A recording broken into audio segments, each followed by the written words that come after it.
Well, I can tell you he will be a tough act to follow. And I am honored and privileged to have that opportunity to try to follow in his footsteps and those of folks like my brother Abe, who bet me $100 and said he'd make a $1,000 contribution to the foundation if I used the word in a sentence that I will not use because we only use that word in Chicago, so you can use it next year from the stage.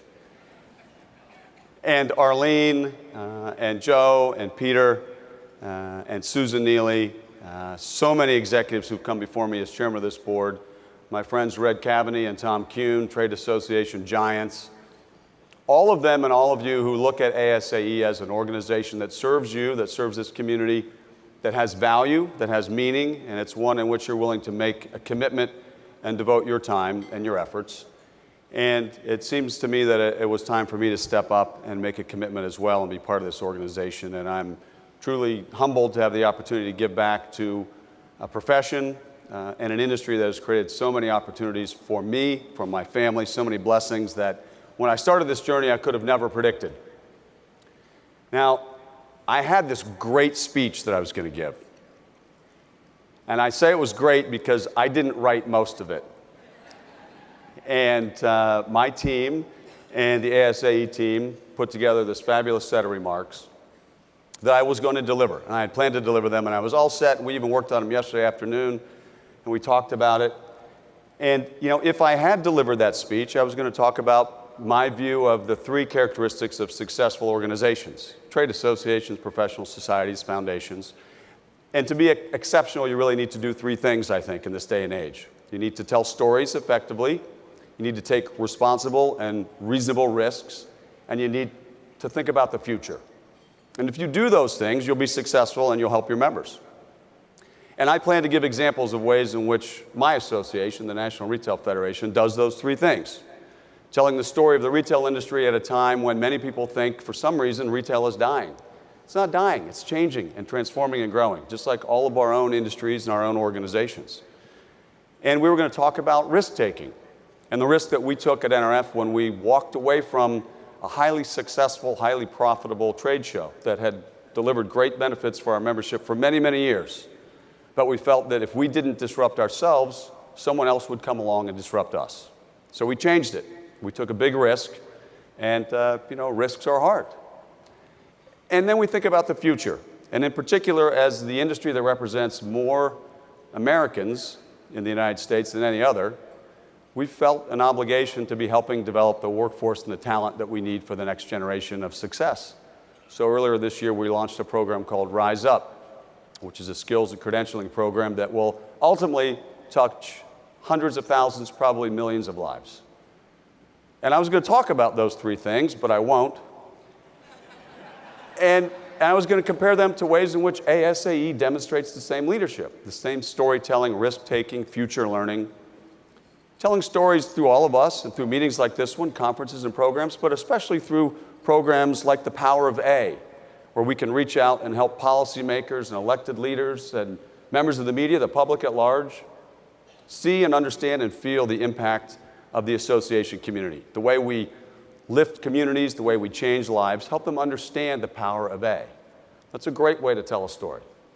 And I would have talked about the risk-taking happening at ASAE now. And there are so many examples, like the organization membership model that we're moving to engage members in a new way, or maybe most obviously in the course of the last year, XDP, the Experience Design Project, and how that kind of risk-taking positions all of us and everyone else in this room to be successful as we go forward in the future.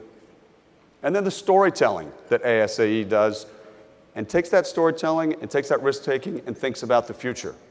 So how do we learn about the future? How do we teach ourselves? How do we do the right kinds of research?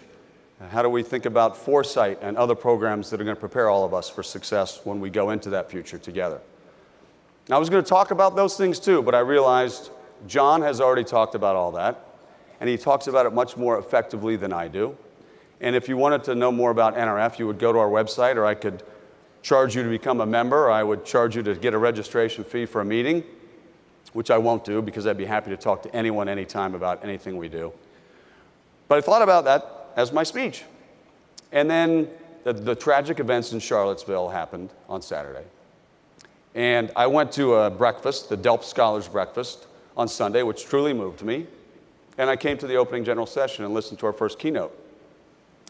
And I thought for starters, with regard to Charlottesville, it was important that we emphasize again our belief that racism, hatred, bigotry of any kind has no place in our society. None.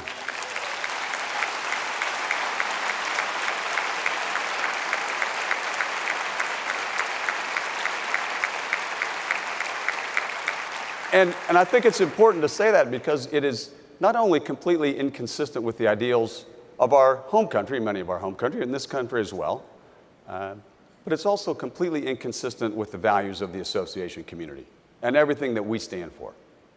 And that impacted me, and I stood there at the Delp breakfast the next morning and was touched by those stories, moved. And you know, when we stood backstage just now and we did the recap of the week, the most applause we got was when we showed the Delp Scholars. That's when you cheered the most.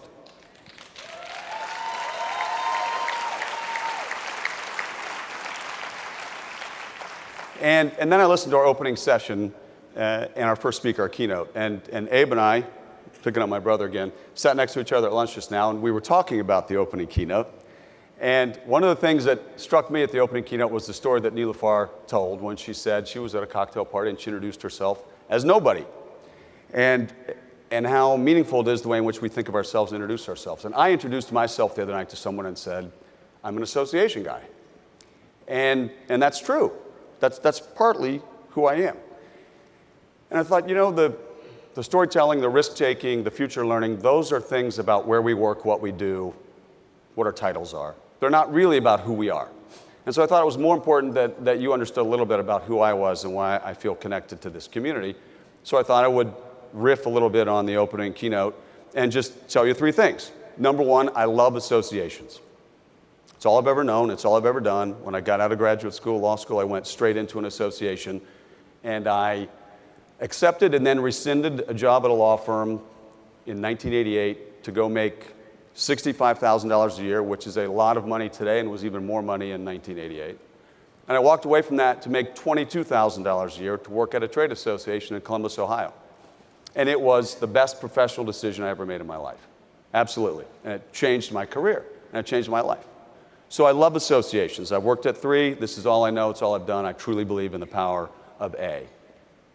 The other thing you should know is, or the other thing I think is interesting about why I'm here and why I believe so much in this organization is my parents have been volunteers their entire lives. And now they're 78 and 84. They're in great shape. They were just with us on a family trip last week. They've volunteered as long as I've known them. Whether for the athletic association, the high school, the church, the retirement home. My dad's in the medical profession. He's probably a member of 7 or 8 associations that are represented here today. And he's been giving free medical exams to kids as long as I can remember. And they do it still, even at their age. And I woke up one day a few years ago and I thought, wow, you know what? With this new haircut and everything, I guess I'm old enough to actually be a volunteer myself. And how could I not volunteer? And Allison, who cannot be here today with the kids, we volunteer in charitable organizations and health-related organizations. But this is a professional organization that really has created a set of blessings and a career path for us that I never could have imagined. And I needed to be engaged somehow. And the way John leads this team and the fabulous other people around the board and on the staff, it was easy to say, yes, I'd like to be involved. And the third thing, I guess, that I think about a lot, and I think about it more now because I returned back to Washington, D.C. on Wednesday night from a family trip to Germany and came straight here. And my grandparents are immigrants, were immigrants, now deceased. And they came to this country in the 1930s, 2 Germans with maybe 6 grades of education between them. Nothing in their pockets, literally, not $100, not $50, not $20, nothing. No language skills, and they came to this country. They came to the United States. They did come to Canada a couple times as well. They went to Niagara Falls before I did. And I think back on that experience, especially because we were just there with my parents. And I think about what they faced and the challenges and the hardships they faced. And certainly America, as welcoming as it was to immigrants for so many years, would have been challenging for them in the 30s. and is challenging today. And yet they went with a sense of purpose and spirit and optimism, and they created a life for all of us that exists here today. And my wife and family and kids and siblings, and that's why we're so fortunate that we had someone that took that risk. So if I think about why I'm here and why I feel connected to this community, it's because I love associations. It's because I come from a family where volunteerism is celebrated, and because I feel like, again, although I'm diverse maybe only in the sense that I've got the only kind of these haircuts in the room, that I have some diversity in my background. And I remember it, and I celebrate it, and I will never forget my roots. And so I know as we go forward in the course of the next year, and I look forward to working with John and the team and all of you that are interested, I know that as we go forward, we'll tell stories, and we'll take risks, and we'll think about the future, and we'll do all those things effectively. And they'll make us better at our job titles and where we work and what we do and for whom we do it. But those are not fundamentally about who we are, either individually or collectively as an organization. And the thing that will make us better as an organization, as a community, is remembering that as we do all those other things, there is a fundamental strength in our diversity of thought, of religion, of ethnicity, of lifestyle. And that's what's unique about this community, about the association profession. And we recognize that as a strength to be celebrated and embraced, not a weakness to be denigrated and diminished. And we will rely on that.